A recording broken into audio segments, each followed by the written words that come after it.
ఒక రిచ్ ఐలాండ్లో ప్రపంచంలోనే టాప్ చెఫ్ అందరినీ ఒక స్పెషల్ డిన్నర్కి పిలుస్తాడు.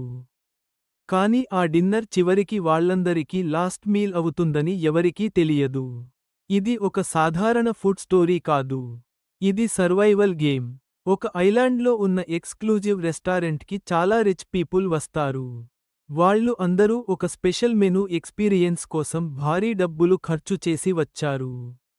ఈ రాత్రి చెఫ్ జూలియన్ స్లోవిక్ ఒక యూనిక్ మెనూ సర్వ్ చేయబోతున్నాడు. అతను సాధారణ చెఫ్ కాదు. అతని ప్రతి డిష్ వెనుక ఒక స్టోరీ ఉంటుంది. అక్కడికి మార్గో అనే అమ్మాయి తన డేట్తో వస్తుంది. ఆమెకి మొదటినుంచే ఇది అంతా కొంచెం వింతగా అనిపిస్తుంది. స్టాఫ్ అందరూ ఒకేలా బిహేవ్ చేస్తారు. ఎవ్వరూ స్మైల్ చేయరు. ప్రతి ఒక్కరూ రోబోట్స్లా ఉంటారు.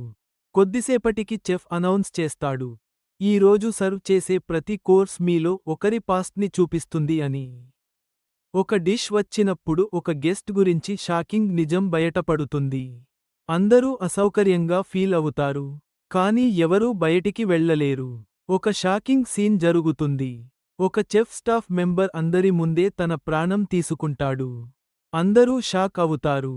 ఇప్పుడే వాళ్ళకి అర్థమవుతుంది, ఇది రెస్టారెంట్ కాదు. ఇది ఒక ట్రాప్. కొంతమంది బయటికి వెళ్ళడానికి ప్రయత్నిస్తారు. కానీ ఈ ఐలాండ్ నుంచి తప్పించుకోవడం అసాధ్యం.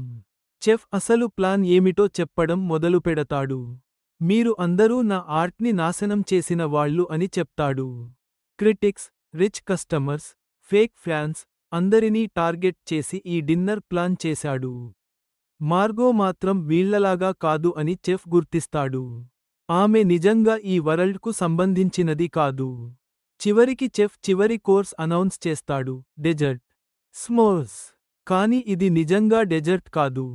ఇది ఫైనల్ పనిష్మెంట్. మార్గో ఐలాండ్ నుంచి తప్పించుకుని బతుకుతుంది. మిగతా అందరూ అక్కడే ముగుస్తారు. ఇది ఒక ఫుడ్ స్టోరీ కాదు. ఇది రివెంజ్, ఈగో, మరియు ప్యాషన్ గురించి ఒక డార్క్ కథ.